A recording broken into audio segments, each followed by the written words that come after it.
రోజు వరకు మన కుటుంబానికి కేసీఆర్ కవితకైనా హరీష్ రావుకైనా కేటీఆర్కైనా వాళ్ళందరికీ ఎవరి ద్వారా గుర్తింపు వచ్చింది? కేసీఆర్ ద్వారా. కేసీఆర్ లేకుంటే కవిత ఎక్కడుంది? అది ఒక కుటుంబంలో ఆధిపత్య పోరు కాస్త బయటకు వచ్చి పార్టీ పెట్టింది. నిజంగా ఇది పెద్ద జోక్. కవిత పార్టీ కవిత డెఫినెట్గా మొట్టమొదటి సమావేశాలనే ఒక ఆడకూతురు ఆడపిల్లకు తండ్రి అంటే ఎంత ప్రేమ ఉండాలి. ముఖ్యంగా తండ్రికి కూతురు అంటే అంతే ప్రేమ ఉంటుంది, కూతుర్లకు కూడా తండ్రి అంటే అంతే ప్రేమ ఉంటుంది. ఆయన ఒక ఉద్యమకారుడు.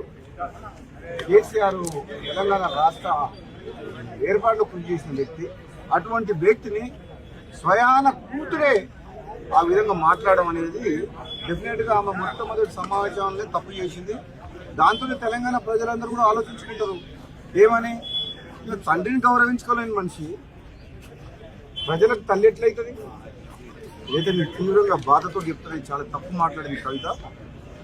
మీకు మీ అన్నతోడు కోపం ఉండొచ్చు, మీకు అధికారం కావాలనే ఆశ ఉండొచ్చు, అంతేగాని దానికోసం నువ్వు ఫైట్ చేసి తప్పులేదు. కానీ నువ్వు మీ సొంత కన్న తండ్రిని ఆ మాట అనడం, నువ్వేదో చేస్తా తెలంగాణలో అని అంటే నువ్వు ఎవరు నమ్ముతావు? నేను